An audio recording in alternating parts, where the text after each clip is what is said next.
اللہ تعالیٰ کے پاک نام سے اپنے سبق کا آغاز کرتے ہیں۔ پارہ نمبر 3 ہے سورہ البقرہ اور آیت نمبر 282 282۔ ارشاد باری تعالیٰ ہے، یا ایہا الذین آمنوا اذا تداینتم بدین الی اجل مسمی فاکتبوہ وَلْيَكْتُبْ بَيْنَكُمْ كَاتِبٌ بِالْعَدْلِ وَلَا يَأْبَ كَاتِبٌ أَنْ يَكْتُبَ كَمَا عَلَّمَهُ اللَّهُ فَلْيَكْتُبْ وَلْيُمْلِلِ الَّذِي عَلَيْهِ الْحَقُّ وَلْيَتَّقِ اللَّهَ رَبَّهُ وَلَا يَبْخَسْ مِنْهُ شَيْئًا فَإِنْ كَانَ الَّذِي عَلَيْهِ الْحَقُّ سَفِيهًا أَوْ ضَعِيفًا أَوْ لَا يَسْتَطِيعُ أَنْ يُمِلَّ هُوَ فَلْيُمْلِلْ وَلِيُّهُ بِالْعَدْلِ وَاسْتَشْهِدُوا شَهِيدَيْنِ مِنْ رِجَالِكُمْ فَإِنْ لَمْ يَكُونَا رَجُلَيْنِ فَرَجُلٌ وَامْرَأَتَانِ مِمَّنْ تَرْضَوْنَ مِنَ الشُّهَدَاءِ أَنْ تَضِلَّ إِحْدَاهُمَا فَتُذَكِّرَ إِحْدَاهُمَا الْأُخْرَى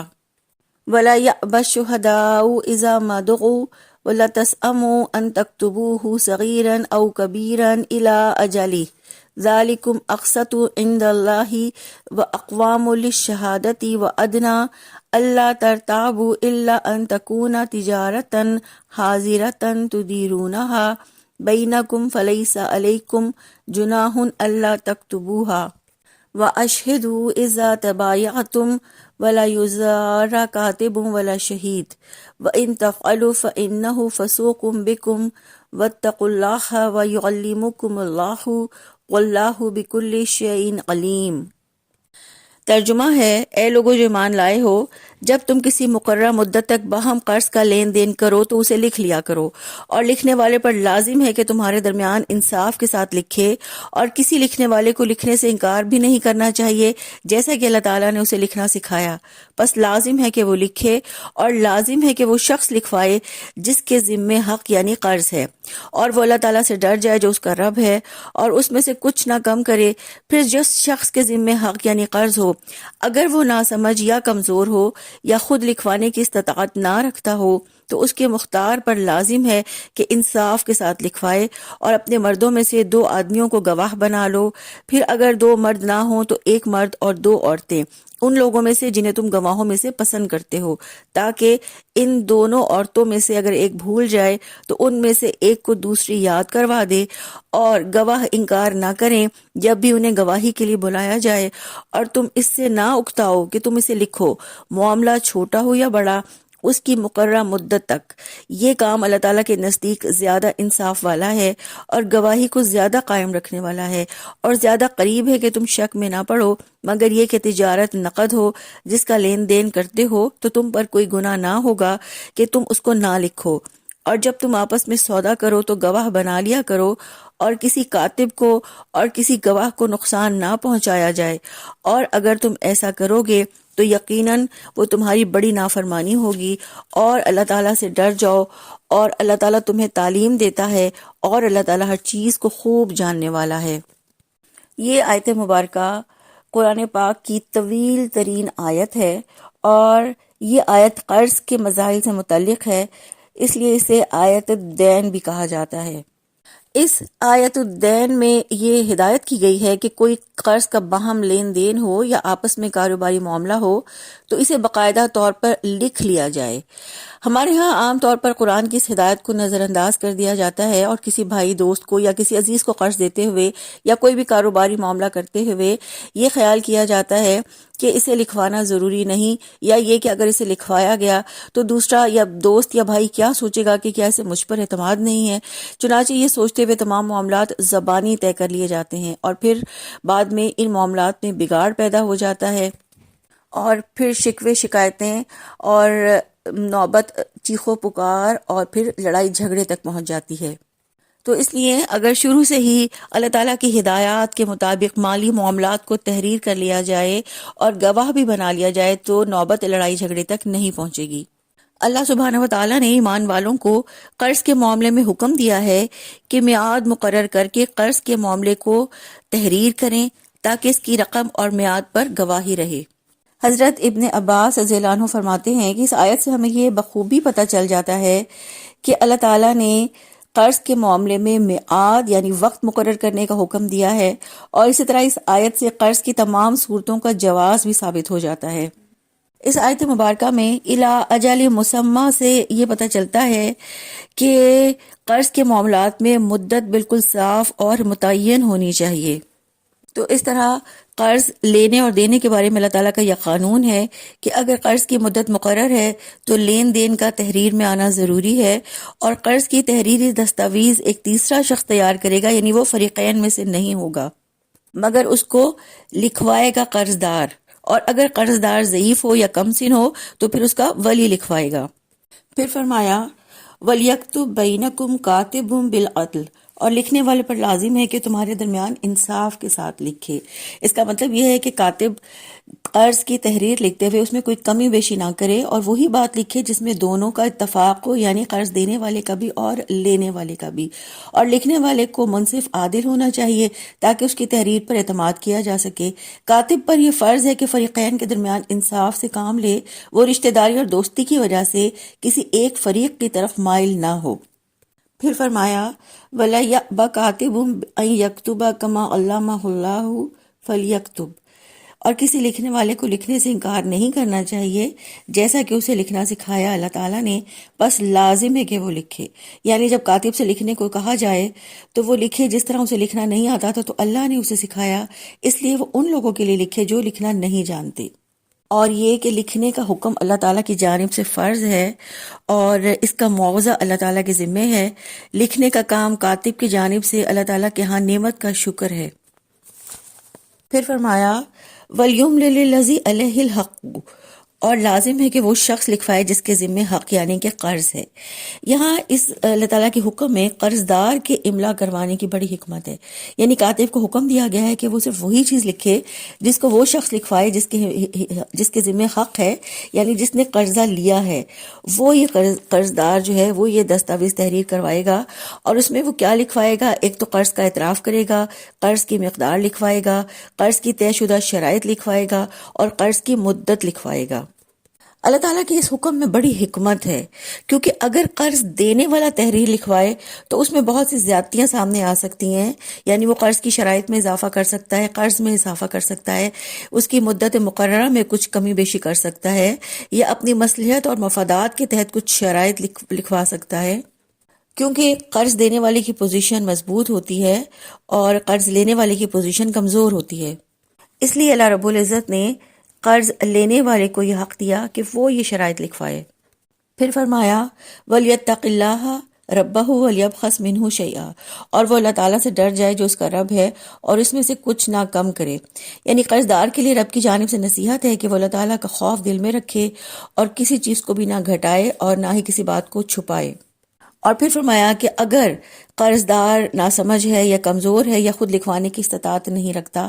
تو اس کے ولی پر لازم ہے کہ وہ انصاف کے ساتھ لکھوائے۔ یعنی قرض دار اگر بہت ضعیف ہو، کم عقل ہو، نادان ہو، یا گونگا ہو، یا بہت بوڑھا احمق ہو، اور وہ اچھی طرح سے معاملات طے نہ کر سکتا ہو، ان پڑھ جاہل ہو، تو پھر اس کے ولی کو چاہیے کہ وہ یہ معاملات انصاف کے ساتھ لکھوائے۔ پھر فرمایا وَاسْتَشْهِدُوا شَهِيدَيْنِ مِن رِجَالِكُمْ، اور اپنے مردوں میں سے 2 آدمیوں کو گواہ بنا لو۔ اللہ تعالیٰ نے تحریر کے ساتھ 2 عادل مردوں کو گواہ بنانے کا حکم دیا ہے۔ اس سے ایک تو یہ بات ثابت ہوتی ہے کہ لین دین کے معاملات میں گواہ بنانا اللہ کا حکم ہے، اور دوسری یہ کہ گواہ جو ہے وہ عادل ہونا چاہیے، یعنی اس کا مطلب یہ ہے یعنی نیک اور قابل اعتماد ہو، اور یہ کہ غیر مسلم نہ ہو، کیونکہ غیر مسلم مرد یا عورت کی گواہی مقبول نہیں۔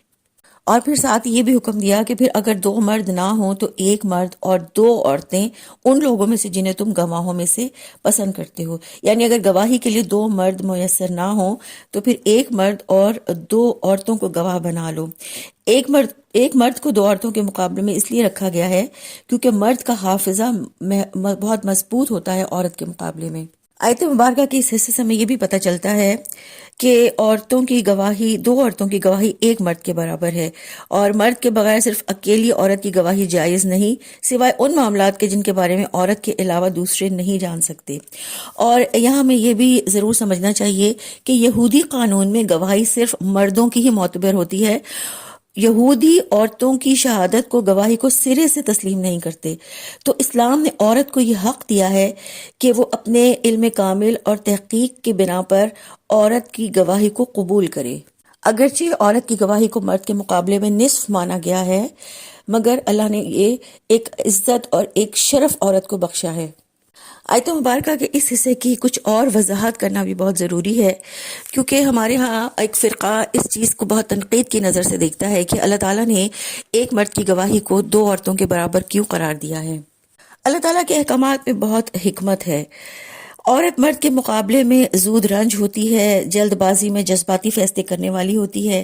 اور اس کے ساتھ ساتھ عقل اور دور اندیشی میں بھی مردوں کے معاملے میں کمزور ہوتی ہے۔ اسی طرح سے عورت کی جسمانی ساخت بچوں کی جسمانی ساخت کے قریب ہوتی ہے، اس لیے عام طور پر دیکھا گیا ہے کہ بچوں کی طرح سے عورتیں بھی جلدی خوف اور مسرت کے احساسات اپنے اوپر طاری کر لیتی ہیں۔ اسی طرح عورتوں کا وجدان عقل مردوں کے مقابلے میں بھی کم ہوتا ہے۔ اس کے ساتھ ساتھ یہ بھی کہ قرض کا لین دین، کاروبار، خرید و فروخت کے معاملات اور معاشی امور اکثر مردوں ہی کی ذمہ داریاں ہوتی ہیں، کیونکہ عورت میں کچھ ایسی فطری کمزوریاں یا کمیاں ہوتی ہیں، جیسے حیض، نفاس، حمل، زچگی، رضاعت وغیرہ کے معاملات میں اس کی جو ذمہ داریاں ہیں، اس سے عورت کے اندر اکثر چڑچڑا پن اور جذباتی پن پیدا ہو جاتا ہے، جبکہ گواہی کے لیے سوچ بچار، ٹھنڈے دل و دماغ کی ضرورت ہوتی ہے۔ اور اسی آیت مبارکہ میں اللہ تعالیٰ نے یہ وضاحت بھی کی ہے کہ دو عورتوں کی گواہی اسی لیے معتبر ہے تاکہ ان دونوں میں سے اگر ایک بھول جائے تو دوسری اس کو یاد کروا دے، کیونکہ جیسے آپ نے دیکھا کہ عورت دباؤ قبول کر لیتی ہے، زیادہ حساس اور زیادہ جذباتی ہوتی ہے، اور یہ کہ عورتوں کو معاہدوں کا زیادہ تجربہ نہیں ہوتا، اور اس بات کا امکان ہوتا ہے کہ معاہدے کے حالات اور شرائط اس کے ذہن میں پوری طرح نہ بیٹھیں گے اور وہ گواہی اچھی طرح سے نہ دے سکے گی۔ پھر فرمایا کہ اور گواہ انکار نہ کرے جب انہیں گواہی کے لیے بلایا جائے، یعنی اللہ نے یہ گواہ کی طرف یہ پابندی لگائی ہے کہ وہ بغیر کسی نقصان کا احساس کیے، بغیر ہچکچاہٹ کے گواہی دیں جب بھی ان کی ضرورت ہو۔ پھر فرمایا اور تم اس سے نہ اکتاؤ کہ تم اسے لکھو، معاملہ چھوٹا ہو یا بڑا، ایک مقررہ مدت تک۔ اس سے ہمیں یہ پتہ چلتا ہے کہ قرض چھوٹا ہو یا بڑا سب لکھنا چاہیے، قرض کی مدت، اس کی شرائط کو لکھنا بہت ضروری ہے۔ اس لیے اس میں سستی یا اکتاہٹ کرنے سے اللہ تعالیٰ نے روک دیا ہے۔ اللہ تعالیٰ کا حکم انصاف پر مبنی ہے، اس لیے لکھنے کی تاکید کی ہے، کیونکہ تحریر سے ہی گواہی مضبوط ہوتی ہے اور انصاف کے تقاضے پورے ہوتے ہیں۔ اور اس میں ایک حکمت یہ بھی ہے کہ گواہ کے فوت ہونے یا غائب ہونے کی صورت میں بھی تحریر کام آتی ہے، اس طرح دونوں فریق شک و شبے سے محفوظ رہتے ہیں۔ ہمیں تھوڑا سا اپنے ارد گرد بھی جائزہ لینا چاہیے کہ ہم اللہ کے اس حکم کی پابندی نہیں کرتے اور کسی کو معمولی یا بڑی رقم قرض دیتے اور لیتے وقت لکھنے سے اکتاہٹ یا سستی محسوس کرتے ہیں، جو کہ اللہ کی صریح نافرمانی ہے۔ پھر فرمایا ذالکم اقسط عند اللہ واقوام للشہادۃ وادنی اللہ ترتابوا، یہ کام اللہ تعالیٰ کے نزدیک زیادہ انصاف والا ہے اور گواہی کو زیادہ قائم رکھنے والا ہے اور زیادہ قریب ہے کہ تم شک میں نہ پڑو، کیونکہ تحریری شہادت سے گواہی مضبوط ہو جاتی ہے، بھولی ہوئی بات یاد آتی ہے، شک جاتا رہتا ہے کیونکہ تحریر موجود ہوتی ہے، اس لیے تحریری شہادت کی موجودگی میں انسان جھگڑے سے بچ جاتا ہے اور کوئی شک و شبہ بھی نہیں رہتا۔ پھر فرمایا مگر یہ کہ تجارت نقد ہو جس کا لین دین کرتے ہو تو تم پر کوئی گناہ نہ ہوگا کہ تم اس کو نہ لکھو، اور جب تم آپس میں سودا کرو تو گواہ بنا لیا کرو۔ آیت مبارکہ کے اس حصے سے ہمیں یہ پتہ چلتا ہے کہ معاملہ اگر نقد ہو تو اسے لکھنے کی ضرورت نہیں ہے، یعنی روزمرہ کے تجارتی لین دین کے لیے قانون میں یہ رخصت ہے کہ اگر لین دین نقد ہے، یعنی ایک ہاتھ سے کچھ دے رہے ہو اور دوسرے ہاتھ سے کچھ لے رہے ہو، تو اس کو لکھنے کی ضرورت نہیں، لیکن اس میں اللہ تعالیٰ نے گواہ بنانے کا حکم دیا ہے۔ یعنی انسان جب کوئی سودا کرے، کوئی گھر، کوئی باغ یا کوئی اور چیز خریدے تو اس تجارت پر گواہ کر لیا کرے۔ پھر اس کے ساتھ ساتھ اللہ نے یہ حکم دیا ہے کہ کسی کاتب کو اور کسی گواہ کو نقصان نہ پہنچایا جائے، یعنی اس سے جھوٹی بات نہ لکھوائی جائے، جھوٹی گواہی کے لیے اسے مجبور نہ کیا جائے۔ اور پھر فرمایا کہ اگر تم ایسا کرو گے تو یقیناً وہ تمہاری بڑی نافرمانی ہوگی۔ پھر اس کے ساتھ ساتھ اللہ تعالیٰ نے اپنی ذات سے ڈرایا ہے کہ واتقوا اللہ، اللہ تعالیٰ سے ڈر جاؤ، یعنی اللہ تعالیٰ کے احکامات کے بارے میں اللہ سے ڈر جاؤ اور ثواب کی امید رکھ کر اللہ کی اطاعت کرو اور اللہ کے احکامات کو پورا کرو۔ پھر فرمایا وَيُعَلِّمُكُمُ اللَّهُ، اور اللہ تعالیٰ تمہیں تعلیم دیتا ہے۔ یہ تعلیم دیتا ہے کہ اس کے حکم پر کو پورا کرو۔ اللہ تعالیٰ نے قانون کی اطاعت کے لیے یہ احساس دلایا ہے کہ یہ اللہ کی دی ہوئی تعلیم ہے، یہ اس کا فضل ہے،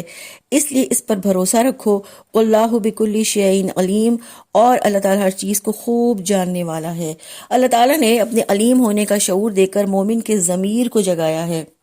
اللہ سبحانہ و تعالیٰ نے قرض کے معاملے میں دی جانے والی ہدایات کو قبول کرنے کے لیے یہ شعور دلایا ہے کہ یہ قانون تمہیں ایک علیم ہستی کی طرف سے سکھایا جا رہا ہے، اس لیے اس کو قبول کر لو۔ اللہ تعالیٰ نے اپنا خوف پیدا کرنے کے لیے اپنے علیم ہونے کا شعور دلایا ہے۔ اللہ تعالیٰ نے یہ شعور دلایا ہے کہ اس کا فضل ہے، اس لیے اس پر بھروسہ رکھو، کیونکہ وہ ہر چیز کو جاننے والا ہے، اسی لیے وہ ایسا قانون دے سکتا ہے جو سب کے لیے فائدہ مند ہو۔ اللہ سبحانہ و تعالیٰ سے یہ دعا ہے، اللہ تعالیٰ قرض کے احکامات کو اچھی طرح سے سمجھنے، اس پر عمل کرنے اور اسے آگے دوسرے لوگوں تک پہنچانے کی توفیق عطا فرما دیں، آمین۔ سبحانک اللہم و بحمدک، نشہد ان لا الہ الا انت، نستغفرک و نتوب الیک۔ السلام علیکم و رحمۃ اللہ وبرکاتہ۔